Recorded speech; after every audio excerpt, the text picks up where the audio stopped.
I haven't had a candle in my house for years. What? Why? He burned his house down.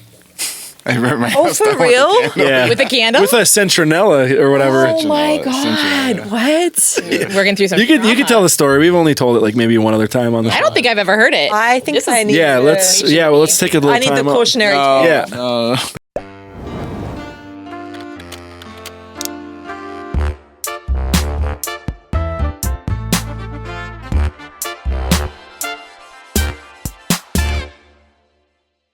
Thanks so much for being here. I'm really excited to have you. I'm going to do a little intro.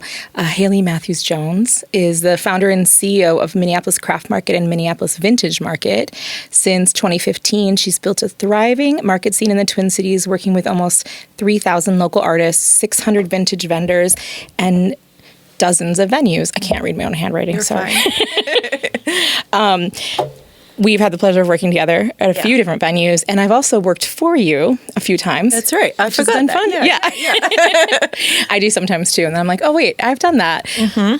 Very, very few times. Like, I have not enough experience doing it. It's very hard work, I think. So, Working at the market? yeah, Nice. it's harder than you think At it would Machine be. Shop? No, like as the host, it's different, but like being one of the vendor liaisons. Oh, yeah. Yeah. Is this the thing a couple of years ago? You were like, hey, are you looking for... That was a little different, but Okay. similar. Okay. I helped project manage for the downtown council when they were doing some pop-up markets. Sure, yep. I was spectacularly bad at it. Oh no, I worked with you in that role too, and you were great. I She's feel like definitely downplaying her skills. She does that. Yeah. Yeah, it was rough. I feel like I felt like I was like constantly like, oh my God, what am I doing? But there was a lot of loose ends it was getting figured out as we went. So that is my week right now. I'm in that. We open there next week for that store that I'm basically doing what she did 2 years ago. Yes. And so, Which is way better in your hands. It wasn't mine, but we're in the thick of it right now. Right now. I was going to say too, when I was driving here, I was thinking about it and I was like, oh, you must be getting into like insanity mode right now. Yeah, like holiday season and Eye twitching mode. Yeah. I'm there already. I'm there. I love it. Oh, that's great. Yeah. Well, I definitely want to talk about that, but can you just tell us a little bit about how you ended up doing this work and what brought you here and like what your history is? Yeah. My life story. You want let's the hear that. 30-second life story? So You can make like 5 minutes of your time. We're good. Oh, okay, perfect. So I moved to the US in 2008 and had always had a background in events, like primarily nonprofits, a lot of conference planning, primarily medical conferences, which is like maybe the driest of all the conferences you could plan. I feel like the first time we met, you were planning a conference or looking for a venue, maybe for... Yeah. Sounds. Yep. Okay. Yep. Sounds right. Yeah. So did a lot of that kind of professional education stuff and accredited courses and things. And then in the process of doing that, I just, I really missed like the London street market scene. And at that time, which was like 2014 or so, there really wasn't a market scene here. There were farmers markets or there were like annual craft fairs, and there was nothing in between that was like a regular artist market, whereas that's a very common thing in Europe. Like, I grew up in Greenwich, which is the oldest continually standing market site in England. And so there's been a market on that site since the 1700s. And so it's, Cool. it's been there for a little while, really cool. Yeah. And so it's just really baked into the culture of the place. And, that market operates like Sunday is Antiques Day. There's a day during the week that's the food market, and it's kind of these themed throughout the week. And all year round. All year round. Yeah. Yeah. It's a covered market square. So it's, and obviously our climate is a lot more temperate, but yeah, outdoors year round. And so I just really missed that and looked around for a while for someone else to start that, and no one did. So I was like, well, I feel like I have the skills in my professional work to do that. And I also went to art school. So my, personally always had a background in arts and being creative, and so was connected to that side of things as well. And basically decided to like start something with the idea that it would be kind of a little side hustle, maybe a few weeks a year. And then it kind of just blew up. And so I did it alongside my day job for 2 years. and felt like I was doing nothing well because I was just Doing spread all the so things, thin. yeah. And I had a 1-year-old baby at the time, and so I was just like not doing anything well, and quit my day job in 2017 and have been doing that full time since. And it's, I mean, incredible how many markets you do. Like, it's kind of wild. Obviously, from the bio, it's like a lot. Yeah. What like medium did you go to art school for? My degree is in silversmithing and metalwork. So, Say more. I always thought I'd be a painter. Okay. And then through the process of like being in art school, that just wasn't the path that opened up, and I ended up doing more 3D work, and I went to Central St. Martin's for my, what's it called? Before, I can't remember the name of it, but before you do what we call university. So we do 3-year university and 2 years of college prior to that. Okay. And then you do a 1-year elective year, basically, when you go to art school. So you rotate through all the different mediums, and then you choose what is going to be your 3-year bachelor's. Cool. And so, I ended up kind of falling into that. I felt like I wanted to do something that I couldn't teach myself. And I felt like with painting and drawing, that's something I can always do on my own. And obviously there's theory, but, There's a little lower barrier to entry with those than there is, I imagine, with silversmith. Yeah. I don't even really know what that takes or what it is. Right. So we did every medium of metalwork. So we did fine silversmithing, so jewelry making, things like that. Then we did forging, we did welding. So that's cool. Everything that you could do in metal, we rotated through basically. So it was cool. Yeah. Sounds awesome. Yeah. It was awesome. Yeah. You feel like a real badass if you're forging like a horseshoe or whatever, like forging something out of metal is. That's pretty sick. It is. Yeah. It is. Did you ever make a sword or anything? I didn't do a sword. We did a lot of like ornamental garden things, like a sundial, posts but and, random fire pokers and things like that. But could I make a sword?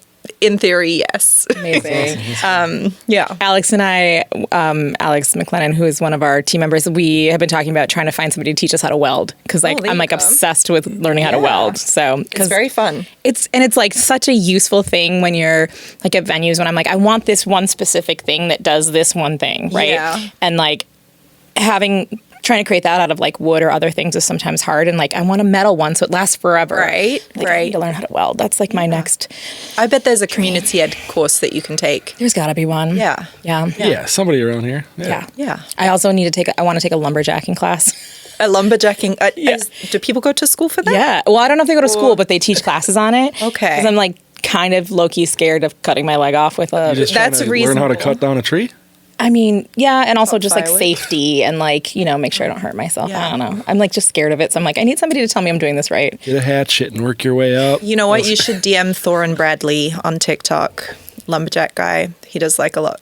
Sorry. Look 'em up. No, that's okay. I'm telling on myself right now. I mean, no, I like this. Where we got? Tell me more. I was just showing a friend right before I left for here. Thorin, she was like not on social media, and we were talking about weird things that people do on social media that makes them famous. And he's a lumberjack. I don't know if he's a professional lumberjack, but he's a hot lumberjack, and that's all that matters. Yeah, I mean, TikTok, he's a professionally hot TikTok professionally, lumberjack. like a lot of shirtless wood chopping, tight shirt wood chopping. So that's how he makes his money. I made a guess. note. So I'm going to look this up after. DM him. I'm sure he'll teach you. Is he local? I'm sure not. No. I don't know. I also saw this guy recently. Sorry, this is such a weird tangent, and it kind of applies to the metalworking maybe, but he basically built a guillotine for chopping wood. Oh, and I was like, that's kind of sick, actually. Yeah.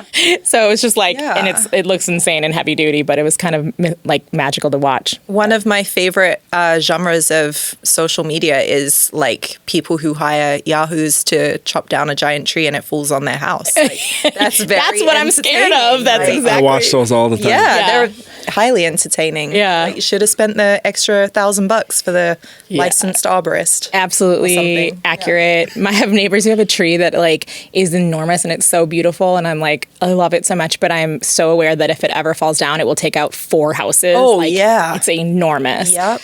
And like, they have it trimmed pretty regularly.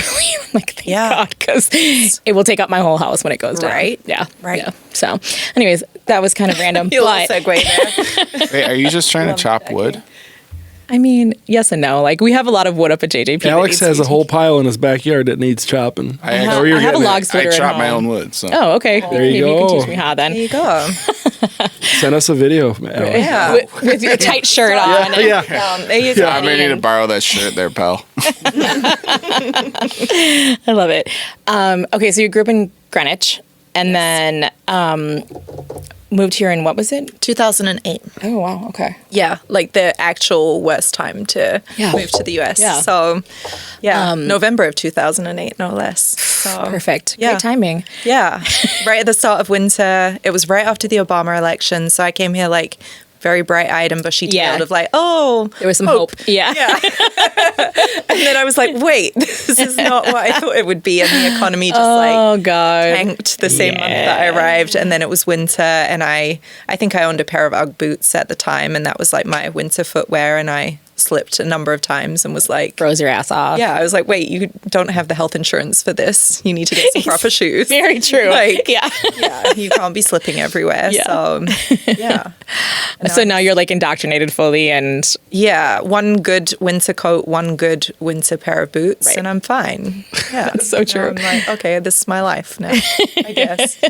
did it take you a while to get into like the events side of things here or like You know, I kind of, I did a lot of temping when I was in London, and so I really enjoyed actually that. Especially when I was younger, like it felt like a good way to make connections, to network, and also to figure out where I wanted to be. And so I landed a couple of event roles through that. I also had some really like weird, dry, just super boring assignments. But temping is always like they give you the worst, most boring, mundane things first and make sure that you're good and you're reliable and all that stuff. And then you start getting the better things. So, excuse me. So, yeah, I landed an assignment with the American Refugee Committee, which is now Alight. And kind of that was my first events role here. And then I actually moved from there to Minneapolis Heart Institute Foundation and was the professional education coordinator over there. And then moved into event management. you said in our little bio thing beforehand that your worst job, you worked for a little while as an event manager for a catering company. Yeah. Is it one here locally? It used to be. It no longer exists, RIP Okay. or not. Yeah. Yeah, that was the worst year of my life. Oh, God. Why? I want to hear all about it. I literally lasted 12 months, and I was a venue manager that was for a venue that was primarily wedding clients. And I did 57 weddings in 1 year, which is... That's a lot. It's a lot. Yeah. It was a lot.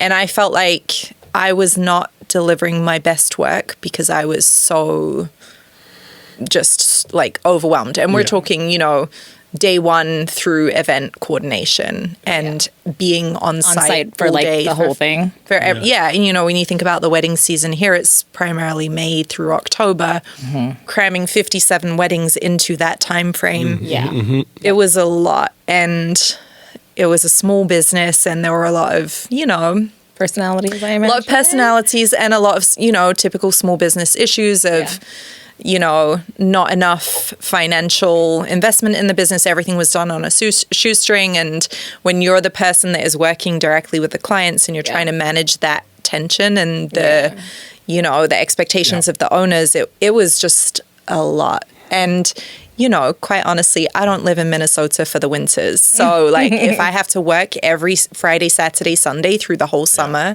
and I didn't get to, see my friends or, it just was... bless all the wedding coordinators in this state because they do incredible work. I'm not built for that. That's not my jam. Yeah, we work up a lot of weekends. Yeah. I think people really underestimate how much, especially in the wedding side of things, people give up of their personal lives to do it. Yes. I think there's this conception that it's well, you do it because you love it and it's so fun. And it's yeah, but also I could be having fun doing something else, I think also the expectation that comes with weddings is so high. Yeah. And unrealistic, frankly, sometimes. So, it's a tough spot to be in. Well, especially if you're in a small business, like where you're doing the catering and the bar and the venue, like for us, like when we're consulting with people, we usually say like you shouldn't be doing many more than like 50 events per manager. Yeah. Because like if you think about it, it takes roughly like 40 hours to plan each of those, right? And then that's not even including like working the actual day of the event. It's like, okay, 50 events, like 2 weeks of vacation, like that's a whole year right there. And yeah, it's distributed differently because you're cramming a lot of it into like 6 months, but like it's not like it stops in the wintertime just because you're not like you're still planning. That's the planning season. Yeah. It's very intense, and I have so much respect for people who do that. You know, I'm still connected to a number of people that is their business mainly, and if I ever were to get remarried, I would hire one of them in a heartbeat. I don't want to do that. I don't want to plan that again. I think once you are in events too, you're like, you know what? I do want to hire a professional. Yes, even though I know I could do it. I do not want to do it. You need a buffer. Yeah, absolutely. And you don't feel like you get that chaos at all with the markets and stuff like that, and all the vendors you have to... I feel like we've got a pretty good system down now. So we work with a lot of repeat venues, and that helps. So the team is very familiar with the setup and what their expectations are, and even the vendors are now. You know, they have their own favorite venues and stuff. They know the drill. And my whole thing with that business has always been, how do I scale it to where I don't need to reinvent the wheel every time. I don't need to be on site for markets anymore. Like, it shouldn't be something that, you know, obviously we have some outliers, or if we're working at a new space or a new format, whatever. But for the most part, the goal was, how do you take something and replicate it to where it's a viable business? Yeah. And that was always the fun side of it for me, is like building the systems, building the processes, and then like repeat, you know? Yeah. That's awesome.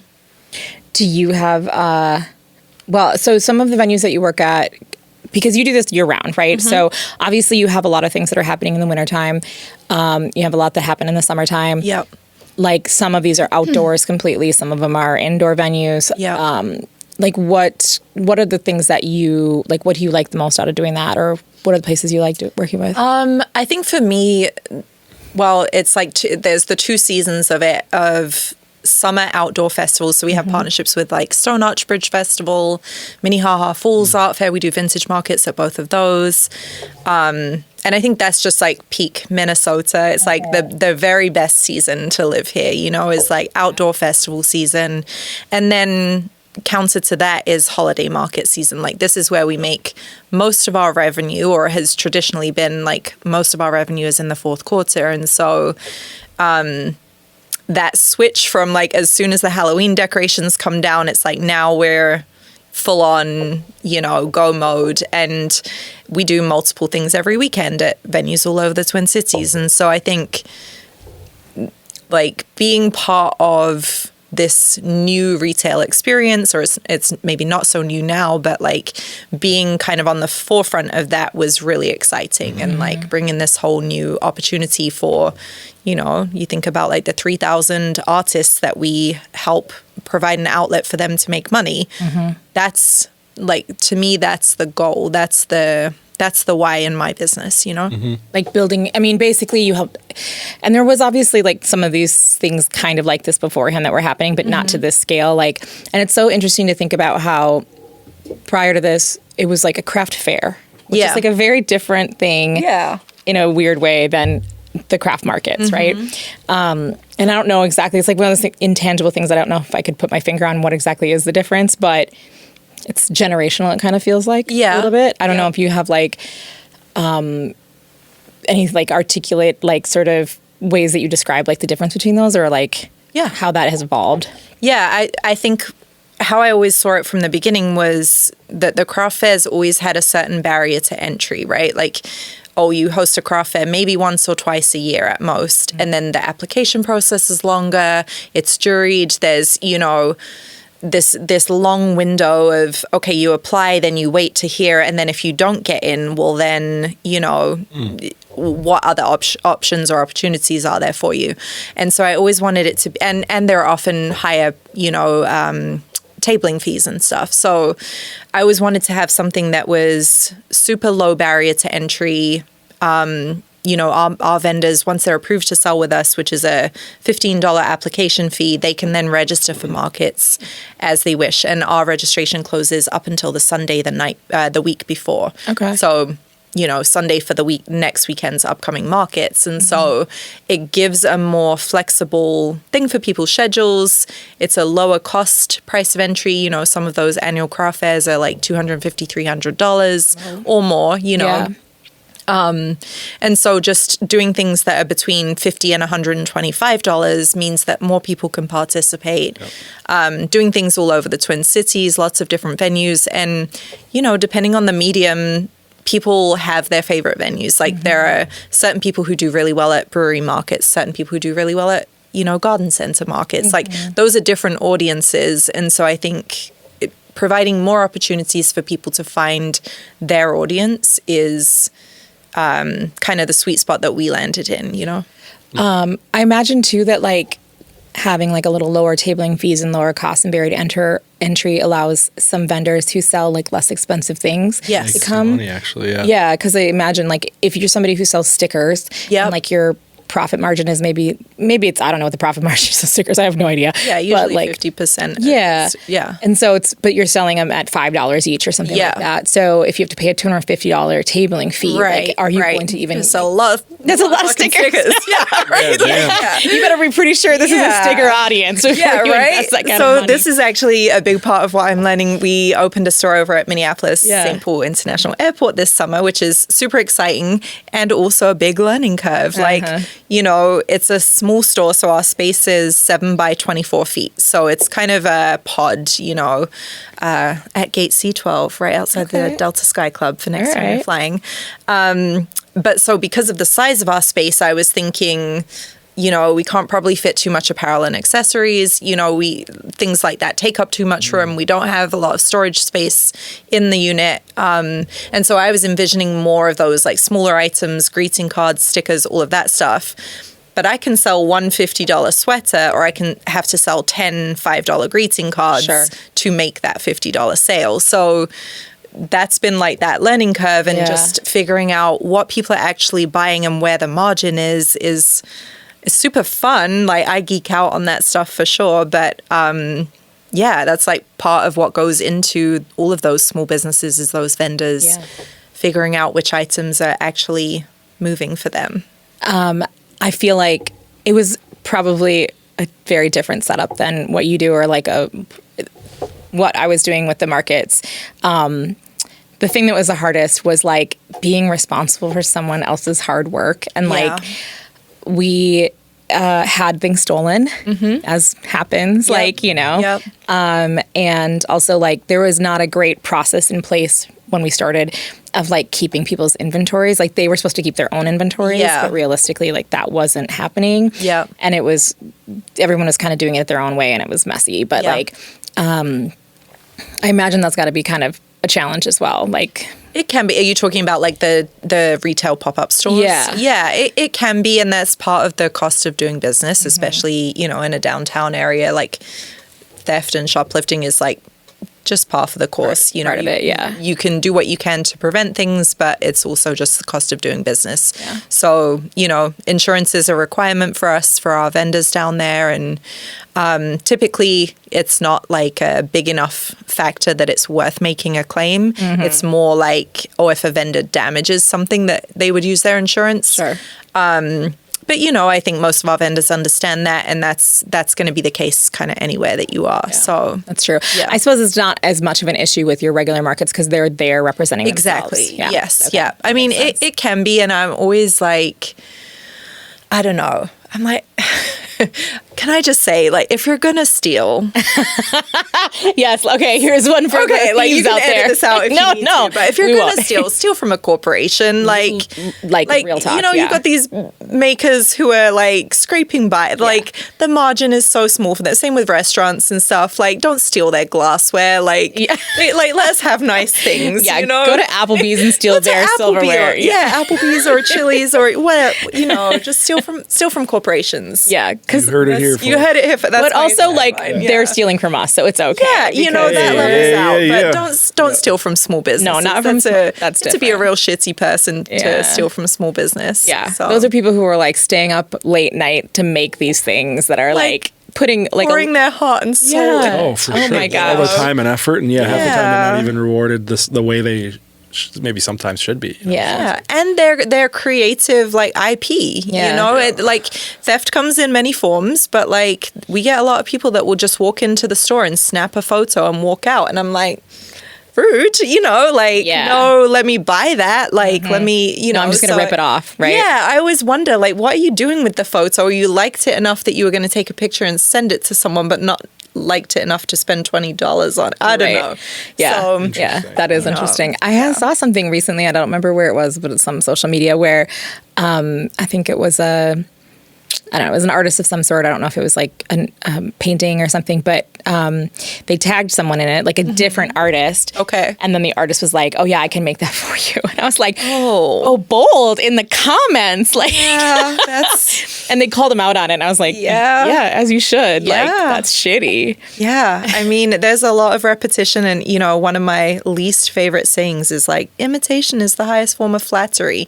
Get fucked. No, do your own, like, do your own Do work. your own thing. Like, Yeah, like that is so offensive, I feel like, to say to someone. I think it's a way to try and placate someone that you don't have a right to feel enraged that your idea and your format has been taken. And that's like something I've dealt with in the past is like, you know, it's hard. And Minneapolis is a small city. Like, did you think I wouldn't see you? Right. Well, there's a difference between imitation and like straight up theft. Yeah. Or doing a variation of it that's like, you know, really your own thing, right? Yes, 100%. Or even like a tribute to what the show was. But yeah, there definitely has been a surge of markets since you started doing them.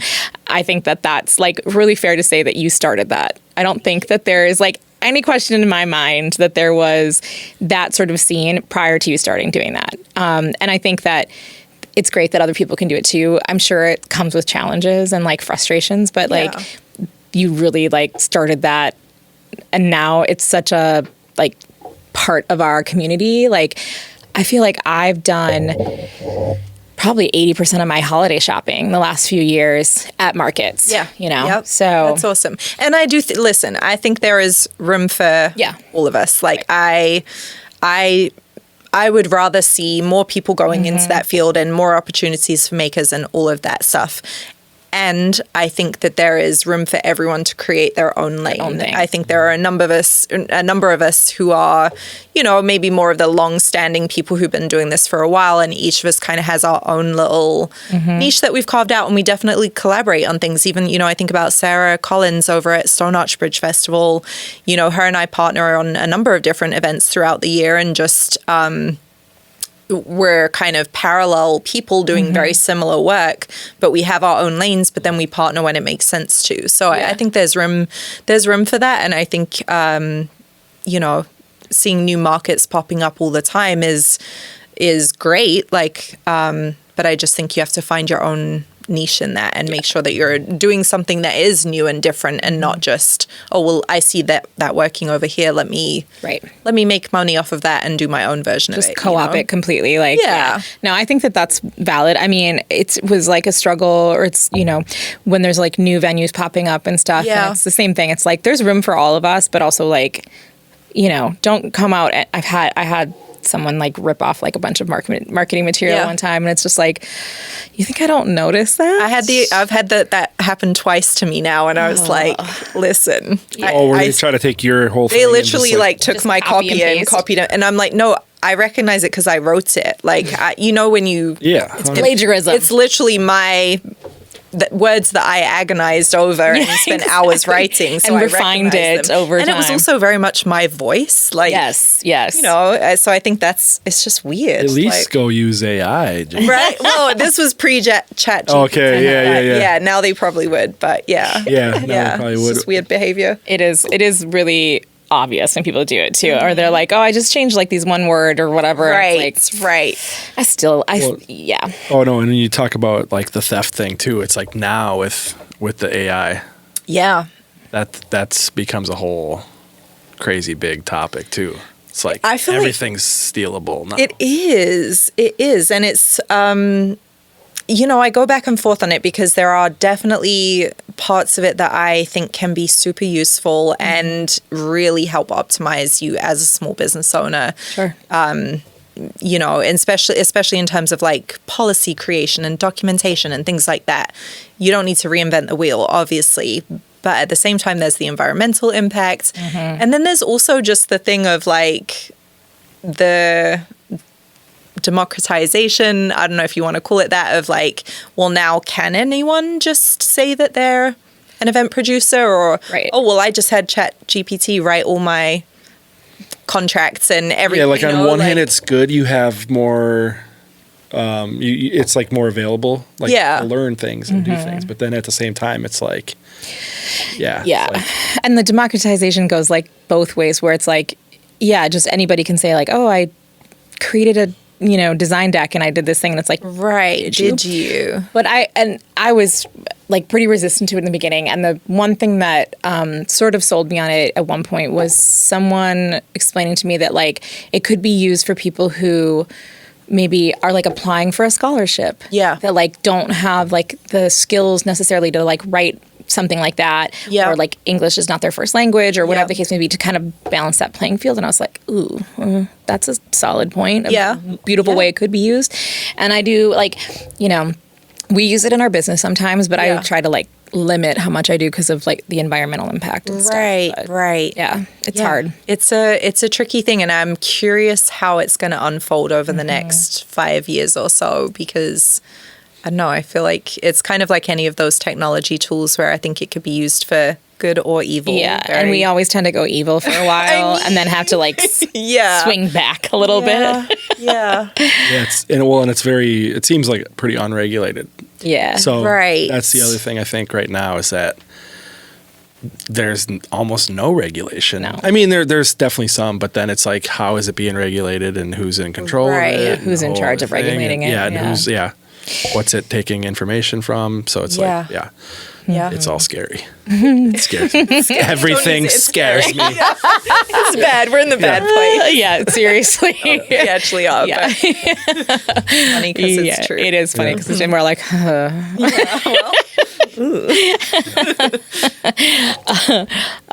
so one thing I wanted to ask you about is I feel like doing public markets and stuff like that, you have to do a lot of advertising on social media and things like that. And I have seen you post, it was a while ago, so I don't remember exactly this situation, but about some of like the comments and the things like you run into with sort of the public. Haters? I don't know. Maybe like, funny. I don't know. What was, it was like, I don't know if it was, I'm sure there's a lot of them that are like, Minneapolis is a cesspool, right? That kind of stuff. Or everybody's so dumb on the internet. Yeah. So dumb. Like everyone's a keyboard warrior. I know. Yeah. And you're like, you know what? You live in Hibbing. Like, you're not coming to this. Right. Like, give me a break. Or hating on Minneapolis in general. Like, I still won't go to Minneapolis. It's so scary. Or whatever. It's like, okay, cool. Yeah, cool. Good cool, chat. Mom. It's my mom. Yeah. It's my dad, too. She might not be like writing on Facebook or Log whatever. off of Facebook. But my mom, she's pretty much never coming back to Minneapolis as long as she lives. Oh, yeah. It's my dad, so I get it. Yeah, we definitely... especially as we were kind of in that coming out of the pandemic and we navigated through like masks and vaccinations and all of that stuff, and the responsibility that comes with being one person responsible for 1,000 people showing up at your event. Like, at least like it's sometimes. open to public. It's not even like a guest list. It's like a wedding. Yeah. And so that was an interesting phase, and you were going through it at the same time with managing venues, and we had basically my North Star in that whole thing was like, I would rather be overcautious and turn some people away who don't want to show proof of vaccination or wear masks than host an event that gets people sick. And that was always like the North Star for me, is like, can I sleep okay at night knowing that Debbie in Hibbing didn't come to my event. Yeah, I'll sleep just fine. Yeah, because you also didn't get sick, Debbie. So you're welcome. Right, you're welcome. Yeah. You know, and so that was kind of the peak of that stuff of people being, those kind of comments. Well, you know, I won't come then. I'm like, okay, sounds great. You don't have to announce yourself. Yeah, like, it's not an airport. You don't have to announce your departure. Just go. Yeah. So exactly. that was kind of the peak of that. But, you know, I feel like on the whole, people have been so excited, and people are always looking for new opportunities to support local. I think Minnesota is a very, I don't think I could have started this business in other cities or states necessarily. That's fair. I think people here are very conscious of how they spend their money. You know, it's a super educated society here. People are very like conscious of the power of their dollar. And so I think that's part of the reason why the markets have been so successful. Yeah, that's fair, actually. I wouldn't have thought of that. But it's similar to like the ways in which our event industry here is a little different, where in a lot of, in a lot of other markets, they're just like cutthroat. Oh, really? Like you know, the AV vendors here all collaborate and they like borrow equipment from each other or rent it from each other. And in other markets, there's no way that they would do that. Interesting. Yeah. Yeah. I mean, is that Minnesota nice? I know. Yeah. Sometimes it is actually nice. Not always. right. Yeah. But occasionally it's actually nice. Well, I mean, it's also like a way to make money. Yeah. Right. Yeah. I don't have the equipment. Can I rent it from you? Right. Right. Let me make a sale here. Yeah. Exactly. You're making a sale. Like, I didn't have that show. Yeah. They have the show. Yep. Right. But they're still buying stuff from me. But in other markets, they'd rather see you fail than make the $50 or whatever, you know? Interesting. Which is like crazy. Yeah. I mean, yeah. Yeah. And there's like, I don't know, proprietary stuff, or like they don't want you to know what they, I don't know. People are not just AV stuff, but like in general, I know a group of like women here who work in catering that they all sit down and like talk about things together and like have, you know, a happy hour together to talk through issues. And like you wouldn't see that in a lot of other markets. And Cassine and I have been talking about how we're going to start like a venue club at some point. Yeah. To try to get that, you know, because it's like you can get, especially in the venue side of things, you can get really siloed. Like, 'cause it's all in house. Yep. But we all have similar problems that we're working through. So why not sit down and talk about it? And well, you can build consistency that way too with certain things like like pricing or how many hours you get before a thing or whatever. Exactly. And kind of just streamline that a little bit more. Yeah. I guess that could be good or bad, I guess, though, too. I mean, I think a lot of that stuff like raises the integrity of the industry in general. Like when it's a little more, as you know, you can compare things more apples to apples instead of like wild ranges and swings. Yeah. Especially for like the people who are doing events that are not professionals, like weddings and stuff like that. They don't know how to compare it apples to apples in the same way, you know? Very true. Yeah. So I think that it can be a huge benefit to them. And it also just like, it's nice to hear that somebody else has similar problems as you, you know? It's a little commiseration. Exactly. Yeah. This is also randomly like social media stuff, but are you on Threads? Yeah. Have you heard about the Stickergate thing that just happened? No. What's this? Yeah, I haven't heard about it. I just deleted Threads yesterday. Oh, really? Yeah. This woman who, I think she's in Minnesota actually, because I saw her post one time that like she was coming to the Twin. I don't think she lives here locally, but she was coming here to like buy a printer or something. But she posted that she got an email from someone who wanted to buy, she makes like, I think it was a K-pop Demon Hunter blanket or something. I don't know. Dope. Alex is a fan, apparently. My kids would love Great that. show. Is it? I've never seen it. Oh my God, it's really good. You gotta watch it. I have to check it out. But then she submitted through like her anonymous form, like, I was going to buy like all these blankets from you, but then I saw all your like liberal, you know, messaging on these stickers. And, you know. Like she had messaging on the thing that you buy? On the she stickers? had like, so she had like really leftist sort of stickers, basically. Okay. And like, I don't know, eat the rich or something like that. Who knows? Eat the rich. Yeah, we have a sticker at the airport or a pin from Bench Press that says "Hotties hate billionaires." Exactly. And we've gotten some feedback, and I'm like, well, don't buy it. Yeah. Hey, not everything's for you. Fine. Not everything's for you. That's okay. But she basically then like created a fake burner email and created like a fake back and forth with herself with this like anonymous person that like essentially then she used to like get people upset so that then they would buy her product. Oh. Like the first email apparently was real. That's kind of genius, but like that's But it got out of hand and then scary. people flagged it really fast. And I think it was actually another vendor who figured it out because they were like, I just went to like AOL to see like who owned this IP address or whatever. And it like led back to that person. And then it just blew up because people were so mad because they were like, well, we thought we were supporting you, you know. And Right. it was, I feel like Threads is really weird. It has a lot of like weird little like That's why I deleted cult it. things Like, that yeah, I'm good on that. Yeah, it is still nicer than Twitter. Oh, absolutely. I deleted Twitter a few years ago. I was yeah. like, I cannot with the crazy on here. I'd rather you have mean X? Twitter's dead. Yeah, oh, No. sure. Yeah, no, it's yeah, always whatever. Twitter, Yeah, forever. I don't know, whatever. Yeah, I can't. I don't know. It's transitioned. You got to call it X now. There you go. There you go. When I deleted it, it was still Twitter. But yeah. Oh, you got ahead of the curve. I You're got just ahead like, of the curve. I Yeah. still feel I've never had one. I still sometimes I'm like the Metrodome and I'm like, wait, that's not. That's yeah. Right. Oh yeah. TCF Stadium. It'll always be yeah. a Metrodome to so many people. around here. yeah, exactly. What was it that just got renamed recently? There was XO Energy Center is now the I saw that. Grand Casino. Grand Casino. Grand Casino, I think. Yeah. I'm sorry, what? Yeah. The Excel Center is now Excel- Grand yeah. Casino. No way. Yeah. Yeah, I drove past it.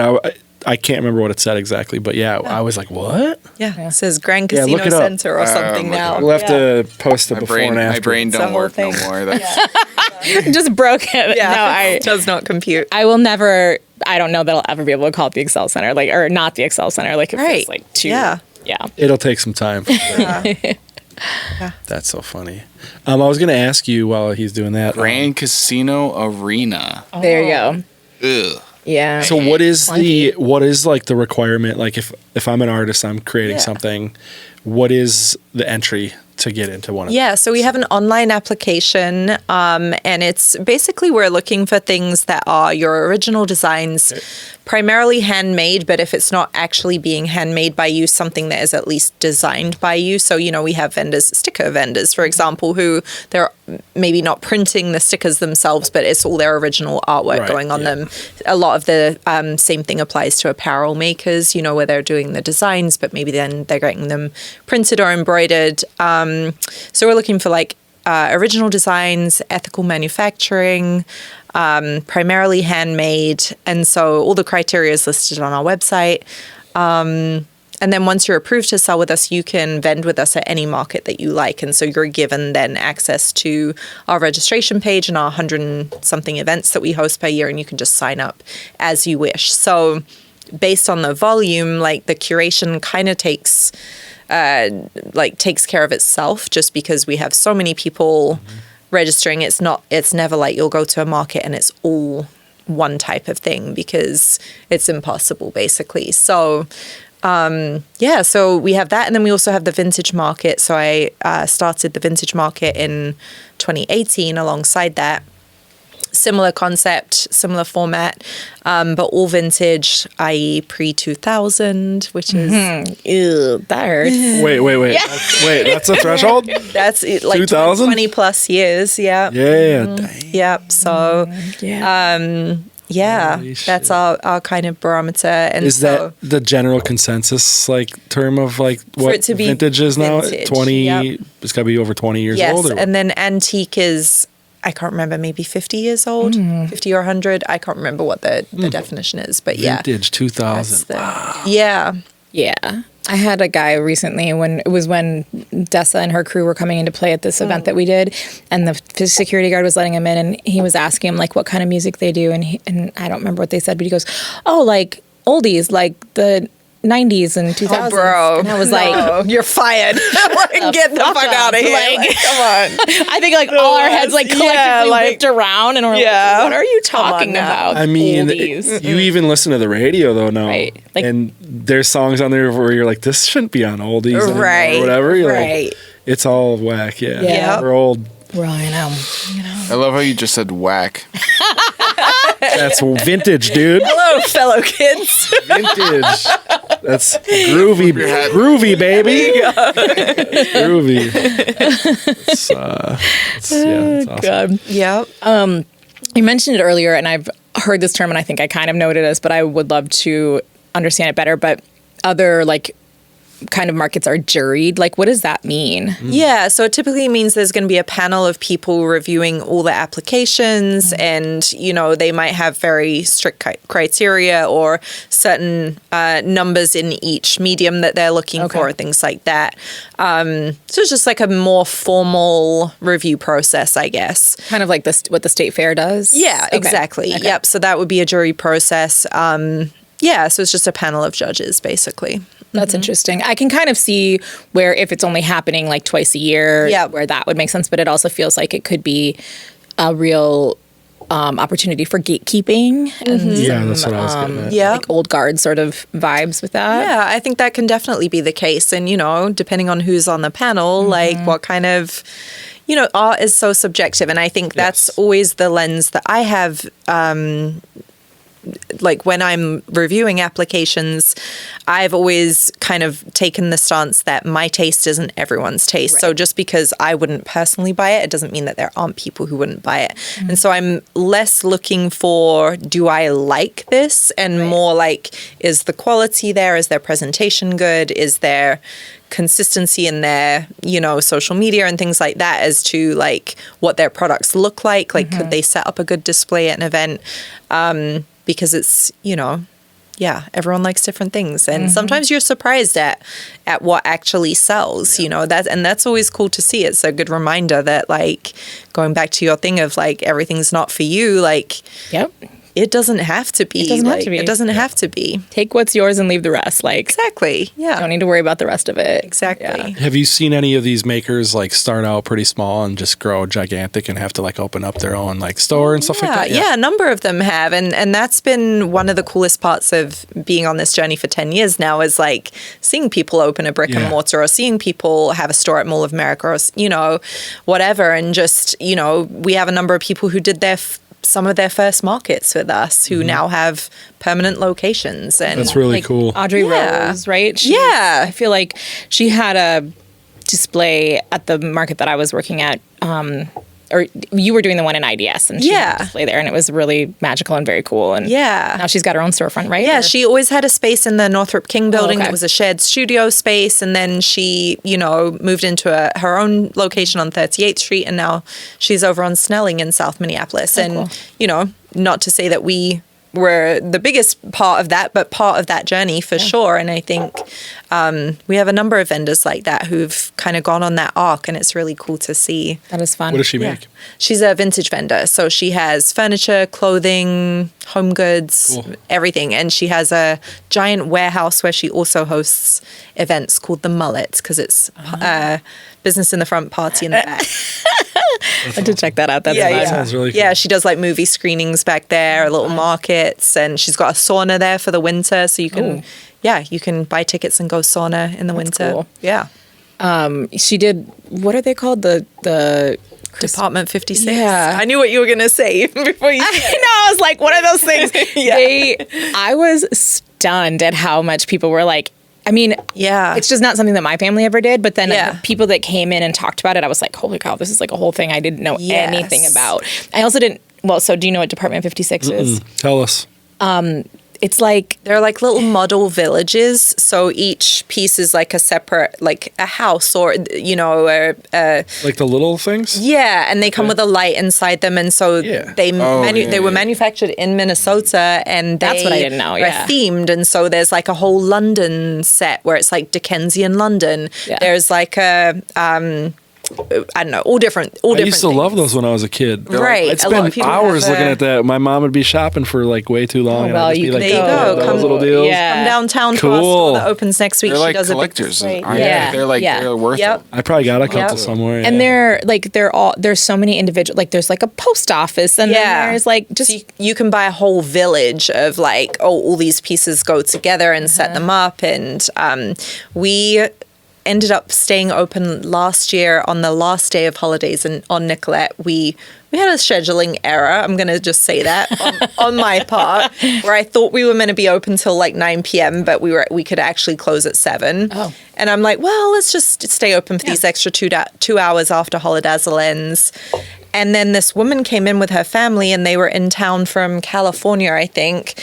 And she just goes, I want that one, that one, that one. And she spent $800 in the last hour of the shop opening. And I was like, You're like, worth it. Okay. Worth it. Like, I just need her to come back every year. Yeah. She literally had her husband bring the 2 suitcases down, like empty out the suitcases. They're like, yeah, we're going to pack these. We're going to ship the rest of our stuff home tomorrow. I'm like, okay. Crazy. Cool. Okay. That's so cool. Yeah. Yeah. I was really like I said, I just didn't grow up with them, and like nobody in my family had them. And so I didn't really know that they were such a big deal.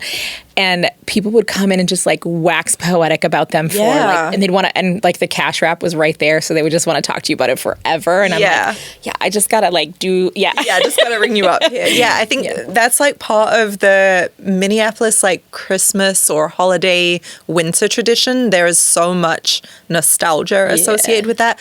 People still talk about the Holidazzle parade. I moved here and saw a couple years of that.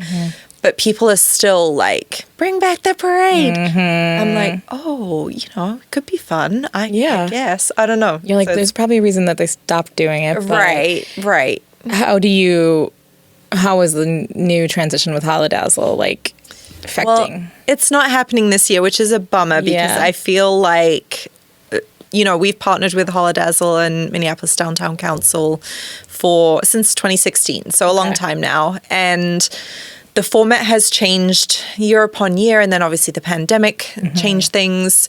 And I felt like last year they finally nailed it. Like, this is what it's meant to be. It was downtown on Nicolette Mall, and I think Loring Park and all the years it was over there were fun. But it also is kind of isolated on that end of downtown. There's not too much within walking distance, And so I think being downtown, I felt like it really met the mission of what it was intended to be, of like bringing this vibrancy to downtown and all the restaurants. And we saw a significant uplift in sales on the 5 days that it happened. But they're launching their new Winteropolis campaign this year, and so heard that one yet. It just was announced this week, and so that's going to be basically a celebration of all things winter in Minneapolis. And there'll be kind of a launch party on Black Friday where all the businesses downtown and all the buildings will be lit up, and there'll be trolley rides and bar crawls and shopping. We're doing late night shopping that night, so that's fun. A fun alternative. You can find more on winteropolis.com on that. And that's intended to kind of go through the winter as well, not just holiday season, but like, highlighting all the things you can actually do in winter in Minneapolis. That's kind of fun, actually. I like that. Yeah, I haven't heard about it. It was just such an abrupt end to the Holidazzle. Like all of a sudden I was like, what is this press release? Like, I don't know if you saw that. I did not tell me. Holidazzle there was a press release a few weeks ago or months ago, I don't know, that just was like, it's done. We're not doing it this year, because partially it's that it's done as in as in it's done. Like we're not doing it this year, essentially. And like part of this year? Nope. Okay, so it's just Well, I think the official line is that there's hope that community partners will take up the baton. Gotcha. But like, I don't know who would have, unless the city picked it up. I can't think that there's like a private organization. Somebody will see the void and pick it up. Well, and this could be the Winteropolis thing. Could definitely be that. I mean, I think that the sponsorship wasn't there anymore, and like they had tried a lot of different things, and I do think the downtown one was really fun, but. If the sponsorship's not there, it's not there. And I think that that's just like a sign of the times, right? Everything is tight for everyone, and sponsorship dollars and funding and even shopping habits are so tight right now. And I think that's just the struggle for everyone across the board. I'm kind of glad we're talking about this, just because me and my wife were literally talking about it today I was like, there's like no markets or anything like that. I brought it up to you, actually. I was like, I just kind of wish we had somewhere where we can go do stuff. And then she just got to follow. You're like, Winteropolis. You're right up here. There you go. I mean, you guys have a market like almost every single weekend. We do. Yeah, we have multiple. Now through the end of the year or through Christmas, we have like things happening every single weekend. obviously used to work at a lot of them. And then the ones I think that I've worked for you were in the summertime for the most part. Like I think there was one that we did at like this cider someplace, I forgot. Oh yeah, sociable cider. Yeah. And I was like, oh wow, you have to get there so early and like mark out all these spots. And like, it was just like, obviously I knew that was how it worked, but I just like doing it as a whole. It's like, it's hard work. It's a thing. Yeah. It's not thing. like. Yeah, we have a great team that, manages all of that. Yeah. Do you get into a lot of like politics with like vendors as far as like placement and things like that? Or like has a lot of that not too much, I would say. So I still do all the maps and the layouts and everything. And, you know, I'm definitely like big picture person when it comes to, you can't put these two people, like these people don't get along, or they sell competing products, or, you know, this person has an issue with this, so they can't go, this person doesn't like to be near the DJ, you know, whatever. There's a lot of like historical data that's just like stored in my brain that nobody else could. Like, it's not about not trusting someone else, it's just like, I couldn't possibly download all that for you, you know. So we have a list and we have some of those things ongoing, but for the most part, I feel like we try to encourage people to come with the attitude of collaboration and cooperation and flexibility. And we do our best, and our on-site teams do a great job of, you know, being really professional and customer service focused, and like, let me help you feel good about today, you know? Yeah. It's interesting because it's like your customer is not, I mean, your customer is, you're more of like a B2B sort of thing. Yeah. But you also have to care about the B2C side of things. 100%. It's like, it's a really like interesting niche to be in. Yes. Yeah. We have to be very conscious of both of those things, and also marketing, like investing in marketing as much to both of those crowds, because if we're only focused on B2B, then, and shoppers don't show up, then the B2B stops showing up. It's, you know, it's definitely an evolving like cycle for that stuff. That's interesting. Yeah. I thought it was cool too, because like I told you, I did a little research. Yeah, I'm curious. So, no, just one of the things that I thought was cool was that like out of $100, or you could take $1, like 46 cents stays local. Yes. Yeah. So $46 for every $100 spent. Yeah. I think that's cool for like people around our community to know that, because it's like, that's the impact that it has. And it's like, that's why we push the market, and that's like why it's important to shop there and support. It really is. Yeah. And I think a lot of people don't know those statistics, but you know, 46 cents from every single dollar spent at an independent retailer stays within your own community. Yep.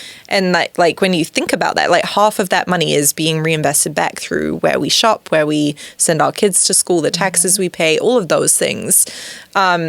And the comparison, I think, is 14 cents for an online retailer, you know? So it's dramatic. Yeah. It's dramatic, you know? And I think times are tight for everyone. And I would be naive to sit here and be like, everyone should just shop local. I recognize that there is a cost to that. And also, I think that just being a little bit more, this goes for everyone, for all of us, just being like a little bit more conscientious of like the impact of $1. And 100%. Yeah, you know, if you spend that $20 at Target, it doesn't make any impact. You spend that $20 at a local store, like that makes a huge impact for that person. Like it's literally day to day, dollar to dollar. Oh shoot, even the restaurants. Yeah, like, 100%. Yeah, the little spot on the corner, and instead of like Culver's or something, whatever. It's just like, fast food, all of that stuff, you know. And I think we just all are so much more conscious of the money that we are spending. And so I would just, you know, my plea is always at this time of year, if you can allocate any of those dollars away from the huge corporations that surely don't need your money and into your local economy, like you have no idea what an impact it makes. Yeah, spend your money at the markets and then steal from Target. Exactly. I think that's the takeaway here. Steal from the corporations. Yeah. Just a little Robin Hood. Yeah, exactly. You know. Yeah. Also, like, if that's my legacy, I'll be fine with it, you know? Oh, God. I like that, though. I've also, like, not been shopping at Target because of their DI issues and stuff like that. And yeah, I've been hearing about a lot of stuff. We won't go into it, but yeah. Well, we're going to go into it. No, just kidding. So I haven't been shopping there for, it feels like, I think almost a year now. Yeah. And I have not shop there, which is not always easy. Like, it's super hard. And like just everything on Amazon now. No, I mean, that's the other thing. It's like, what do you replace it with? Right. Maybe that's what like that's what I'm getting at. Right. It's harder, but there are some other options. But yeah. And also it's like specifically like there's no perfect answer for a lot of those things, but they needed to hear a message, right? So, but I went in there the other day because I was like, I just need more sweaters, and I like am having a hard time finding something, and they used to have a lot of options, and I was like, okay, maybe just to get a couple sweaters for the season, whatever. I went in and like she caved. Nope, I didn't. I went in and I only found one thing I liked, and I was like, you know what, it's not worth it, and I just put it back and walked out. Got a coffee on your way out from the Starbucks inside. I did it. We have lots of great apparel down at Holidays on Nicollet this season. So, you know, I think the point that you were making about sometimes it feels like there are no good choices, right? Like, it does sometimes. You know, if you're trying to choose between Target and Walmart and Amazon, like... Right. Like, if I have to go to Walmart now for my deodorant, like, is that better? Right, no, right. Like, none of, you know, there is no good solution. And I think rather than... I think something in Minnesota specifically, but maybe across the board, is that we love to be like perfection or nothing. Like, if you don't do everything perfectly, you're a piece of shit human being. And it's like... You know, I think that there is progress over perfection always. Sometimes you do the best you can. Yeah. And there are shades of gray to everything. Like, I don't believe in this purity test of like, if you didn't do every single thing exactly how I would like you to do it, then you're a garbage person. Like, we're all just doing the best we fucking can. Absolutely. You know, like the world is on fire. Yeah, and literally, I need deodorant, okay? Like I don't know. It's in everyone's best interest that everyone I have deodorant. appreciates that. And trust me. Yeah, I'm sorry I couldn't find a small batch local vendor to buy my deodorant from on Sunday afternoon. I just couldn't, you know, like whatever. But I got those too at the store. I'm just saying. If you do. Want those, I do. I can hook you up with the natural deodorant. But there was a vendor that I bought like a chapstick sort of, not the brand obviously, but lip balm thing from like when I did the market, whatever, how it feels like it was a million years ago now. And it is down to like the scraps of it, but I'm so obsessed with it. And I'm like, I have to go find her at a market sometime soon. Because who was it? Do you remember? I don't. Okay. I have to like look back in my emails. Yeah. But it was so good. And I like have been hanging on to it very tightly. I don't think I've ever finished a chapstick in my life. Usually they disappear at some point. I don't know. There's just a constant cycle of them. Yeah, it'll stay in my pocket for like at least good 3-4 days. I'm consistent, and then it's gone. Yeah, absolutely. Or the top comes off in the top. Yes, and then you get the bits in it. Yeah, and then it's disgusting. No, I have been hanging on to this one like the label is peeled off. That's why I don't remember who did it. Yeah. But it was so good. So there's also that, like, you know, sometimes those products are just like such a better quality. So one thing I feel like is really obvious with is candles, because I'm a big candle slut. I will have a candle lit every day in my house, and so I lit one. Where's the vibes? There's no probably light. There's some fake ones over there. Yeah, we just get some fake ones. There you go. Don't set the studio on fire. Candles is like one thing that I particularly notice that like when I do buy a candle from like a grocery store or whatever, it always has that like it's like headache candles, you know, like they just don't feel good. Super potent. Potent and a really like artificial smell to them, but like the, you know, soy, essential oils, like all of those like more natural products are. You can feel the difference in those for sure. I agree with that for sure. I haven't had a candle in my house for years. What? Why? He burned his house down. I burned my house down. Oh, for real? Yeah. With a candle? With a citronella or whatever. Oh my God. What? Working through some You could tell the story. We've only told it like maybe one other time on the show. I don't think I've ever heard it. I think I need let's take a little time I need the cautionary tale. No. You can just give her like the All right, so elevator spiel. Yeah. I don't know. There's a lot that goes into this. There were bees involved. I mean, if it's killer bees. So there were you relive your trauma. Okay, so there was this hole in the back under the back door. There was a little hole that we thought they were bees going in and out, and we were just like, they're bees. We don't want to kill them, but we also don't want them just kind of like hanging in our house and everything and making a hive in our house.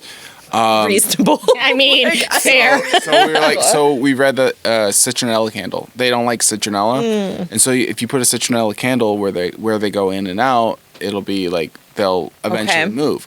Well, they never did, and they kept going in it and dying. Like they would keep killing themselves by going into it. Into the candle? Yeah. Oh, okay. And so we kept thinking it was bees until one day. So the hole is right under our kitchen back door, above the bathroom downstairs. And I went to go take a shower, and then all of a sudden I hear a noise above my head, and I like look up, and there was a giant wasp trying to like get through the fan to get to me while I'm taking a shower, which is my worst nightmare. Dude, I was picturing you freaking out. I literally was like slipping in the shower. I don't scream when I freak out. I like get quiet and just like just step away. Mode, Like get quiet, don't hide from it. So we realized it was wasps, and so we just like ended up. We kept doing the citronella thing, and one day I kind of just like left the candle. It was funny because I was literally like, "What a great day!" Like is how it started. It was like beautiful day. The sun was coming through the window. I was like, "Oh yeah!" And that was the one time I put the candle out. It was my wife who was putting the candle out all week. Little did we know, the lower it gets, the more it's likely to explode because it just doesn't really have space to go. So it'll just go up, and it's known to light fires. Well, we left the house. This is why you don't leave candles lit when you leave the house. And I got a call one day, or I got a call when I was out saying like, "Hey, do you live here?" I'm like, "Yeah." And they're like, "Your house is on fire." I'm like, oh my God. "What?" And they're like, "Yeah, your house is on fire. Get here." Oh my God. And it was like, they was the police, and they're like, "Speed." Never got permission to speed in my life. Yeah. I took that permission. I was going like 100 miles an hour. I've never gone that fast. Is this when you did BMW? This is when I had my BMW. I was like, Yeah, it came in handy. It was junk after that because you blew the engine probably. I didn't blow the. No, I know, but you ended up selling. Yeah. Yeah. But everybody survived. Nobody died. Yeah, we got a new that's house out of it. Yada. Darkness meets light at the end of the tunnel. We have whatever. New kitchen. We've always wanted a new kitchen, and we're just happy that we didn't have to pay for it. Suck that it's here's the takeaway: steal from corporations, set your house on fire to get a new kitchen. Yeah, Citronella. The key is citronella. Yeah, you gotta make it look that like citronella real low. You gotta have wasp present. Yeah. Buy a BMW. Get some killer bees. You gotta send a few text message, Yes. foundational text messages. Hold on. End of the story. Yeah. After the fire, like my whole back door's burnt down. The kitchen's like fire, like just ash. The wasps were still there. God fucking damn it. Oh, that's so annoying. Oh God. That was a good story. I love that story. But still buy the candles. But also, don't yeah, the totally. citronella one. Just not the citronella. Yeah. I'll just Yeah. go. Yeah, citronella. There you is go. not- I'm sure none of Actually, them are just don't leave them unattended. That's really the. yeah. Yes. Yeah. Okay. Yeah. Okay. Totally. I actually just did that the other day, and I had never actually have done that before, I don't think, but I left the house, and then I came back and I was like, oh, it smells nice in here, and I was like, Oh yeah. Sometimes I go to bed and forget that I have one lit, and I'm like, oh. and it was literally sitting on my bookcase, and I was like, wow, you couldn't have put it in a more just put it on a pile of kindling. And there's not like a pile of wasps that caught on fire because they kept on going in and killing themselves. no, Oh my it was. gosh. But I also have 2 ding dong cats that I'm they could have very Okay. Yeah, gone knock there it and, over, yeah. done something. Yeah, my cats were there the whole time too, and Just watching a place burn down like Yeah. Not my issue. this. Yeah. Yeah. This idiot. What time's dinner? Oh, The bread is burning. Do you have like a, you don't have to call any vendors out, but like a favorite thing you're seeing, or particular type of art, or I don't know, something out there right now that's that's on your list of wow, that's awesome, or I don't know. I mean, to be honest, it's hard to. That's like choosing your favorite I know. child. That's why I'm you don't have to name anybody, or maybe a few things that are just stick in your mind. I think maybe it's a bit more generic than a specific product, but I just love seeing how creative people are. So one of my favorite products that we carry at the airport store is our sticker wall, and we just have so many cool freaking stickers, and I forget how many it's not something I personally buy, but people spend so much money on stickers. Like, I was just looking at your shit balls. See, I told him, I was like, make sure it's in the shot, and he didn't have it in the shot. But like, people buy a lot of stickers, and like, we have one that says, "Can I be mean for a minute?"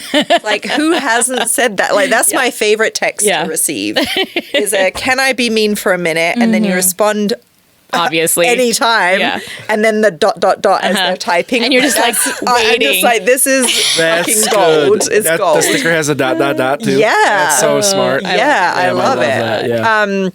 You know, there's one that's like, "Geez Louise," we sell like 20 of those a week. So you funny. know, like, especially in Minnesota. yeah, you know, so I love just seeing how people apply, like, just their creativity and the humor. Like, humor always wins, win right? for me. Yeah. I just nope.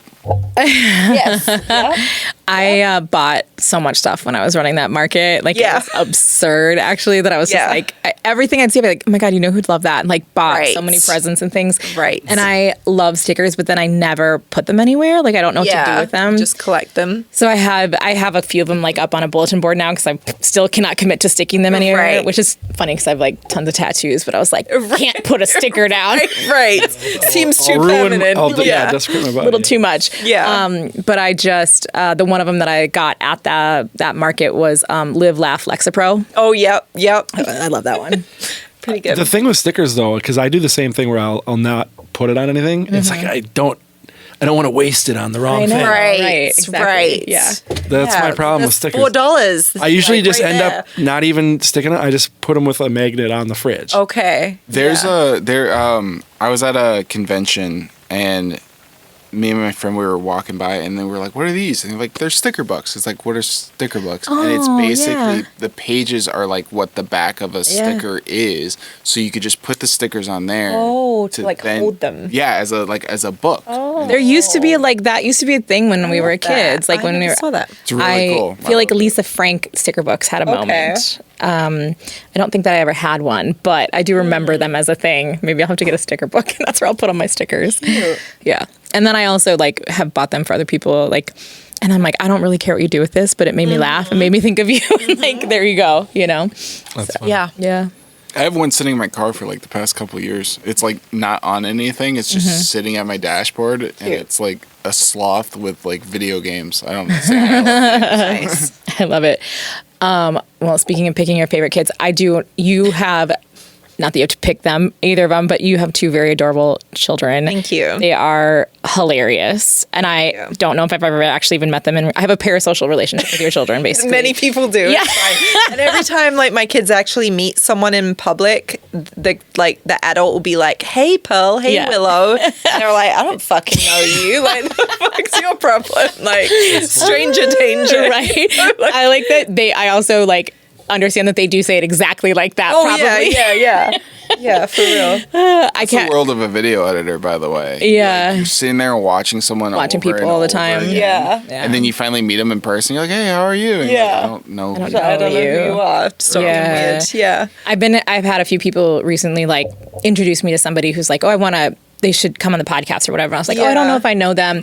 And then I'll look at their social media, and I was like, "Do I know them?" I was like, "I don't know." So I've just started saying, "I don't know if we've met for sure, if I just have a parasocial relationship with you, but either way, it's nice to." It's hard to keep track. It is, yeah. The video thing that happened to us on one of the last gigs we did. We made a video for a health and wellness guy, and then I saw him at the thing, and we had been used to seeing the video and looking at his face a lot. Takes forever. And I was like, "Hey, dude, what's up?" Yeah. And I was like, "You don't know who I am." Never mind. I'm like, Esteban. And so it was a whole thing. You're like, "But I know every." Yeah, I'm like, I know you intimately. Shared a lot. Yeah. Yes. Yep. I know where your crow's feet are. Oh man. Not as good. I know which side is your best side. Yeah. Right. Oh That's yeah, a we good got hair a client out of that. Well, we didn't even get a client. We just ended up having another client, and I was like, "Why do I recognize this woman so much?" And then it's as I went back to that edit just to finalize, I was like, "There she is. That's why I recognized her." Yep. I love that. Yeah. How old are they now? 11 and just turned 8. Yep.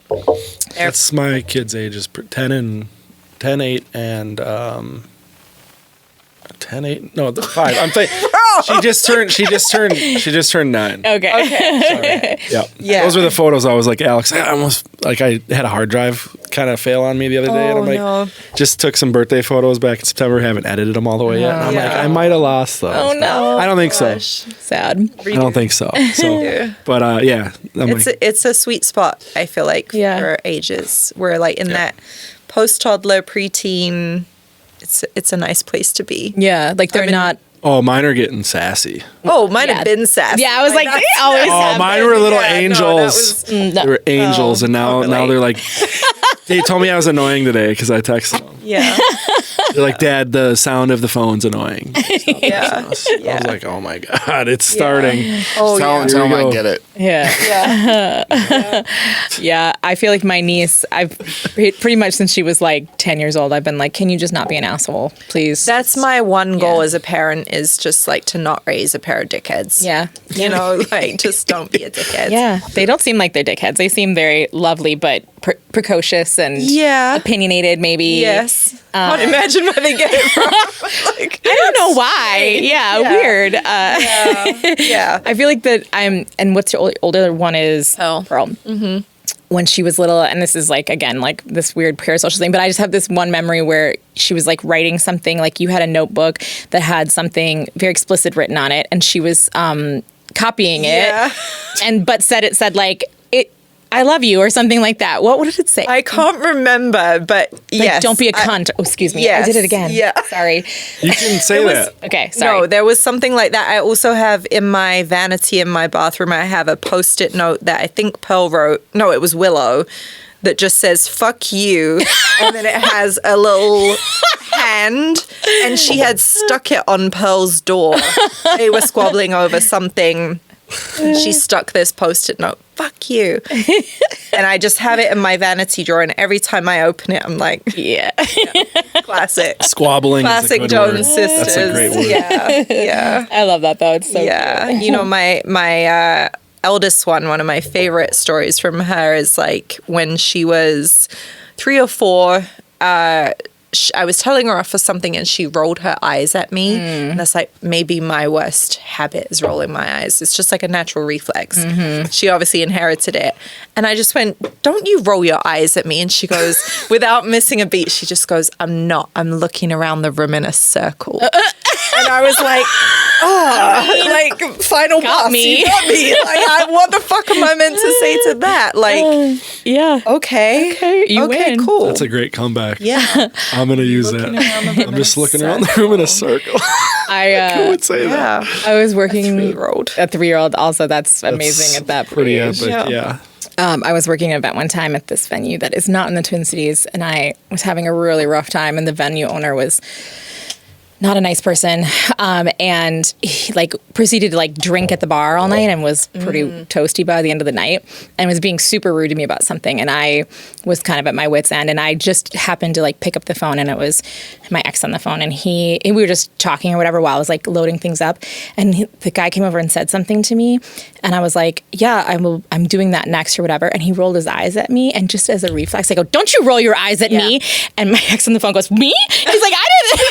Through the phone. You didn't even see me. How did you know? I know, and I was like, "Ooh, sorry." Yeah. He must have rolled his eyes though. Yeah. No, I think he just was like so shocked, or he's like, like, I was like, "Oh, I feel like maybe you heard that before." Yeah, right? Oh my gosh. I was like, "Not you, the other idiot I'm talking to right now, Other idiot. Right. The idiot that's right in front the of me. one I can see." Oh Okay. gosh.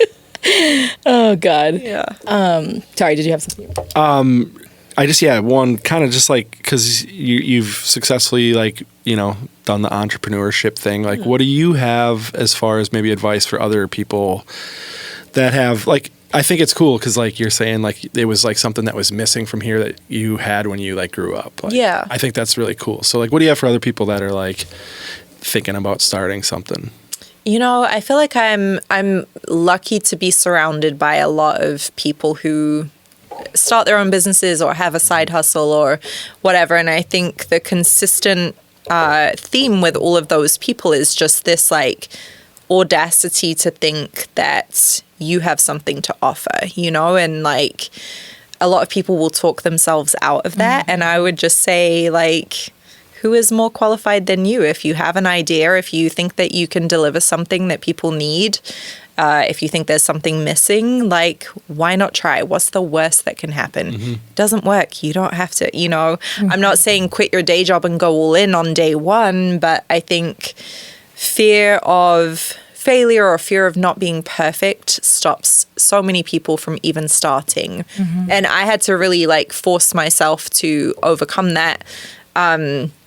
My tendency is definitely, if it's not perfect, I don't want to put it out. And sometimes you just have to start and then hone it as you go. And so I think, I think that would be my advice, is like, just start.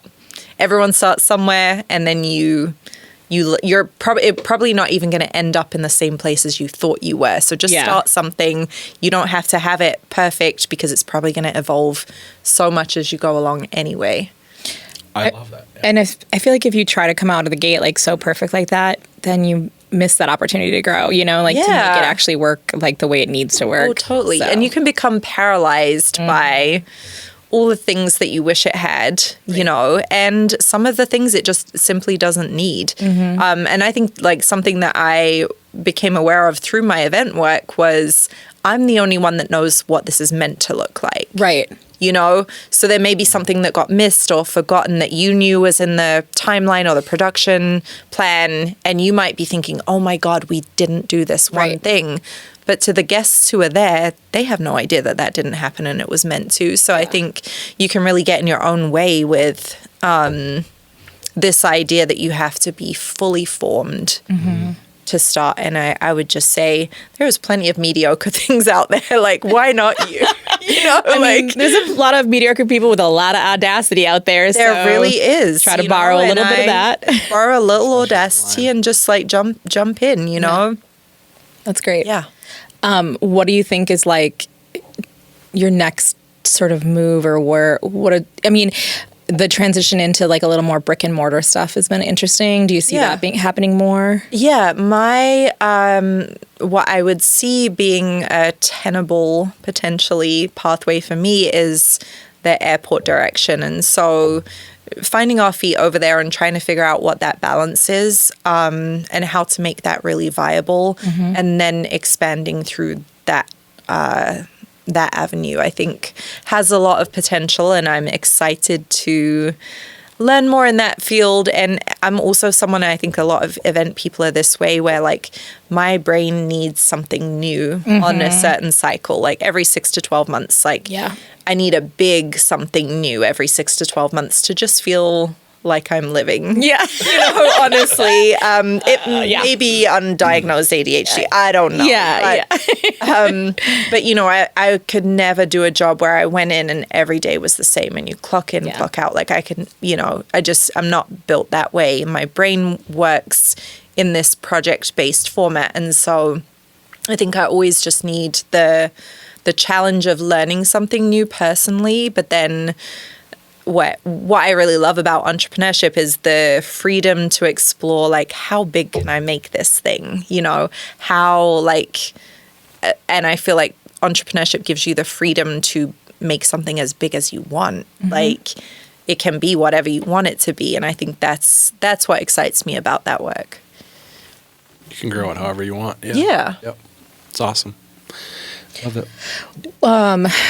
I know you have a ton coming up with the holidays and stuff, but, like, is there, so there's obviously the airport. Yes. And that's a permanent location or something? What's that one called? It's just Minneapolis Craft Market at MSP Airport. So we're right by the Sky Club at C12. Yep.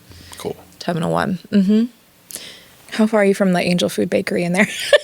I always try to go there and get there. What concourse is that? I thought it was C, but maybe not. I can't remember. It's been a while since I've gone anywhere. I'm not sure. I tend to be very locked in. Yeah, so I don't know exactly where that is, but we're right by C12. So we're, like, one stop on the tram after you go through security. Oh, okay. Like, if you go through the north security. Yeah, that's not bad. That's cool. Yep. And then you've got the downtown markets. Yes. What's the location of it now? So we're in the IDS Center for the holiday pop-up. So that opens November 13th through December 21st. Okay. So it's like six or so weeks. And then we also have a permanent location at Meet Minneapolis Visitor Center. So it's at 5th and Nicollet, right by the light rail station. And that's like a great, if you're someone who works downtown and you're looking for gift options, like we have a permanent location there with almost 50 vendors.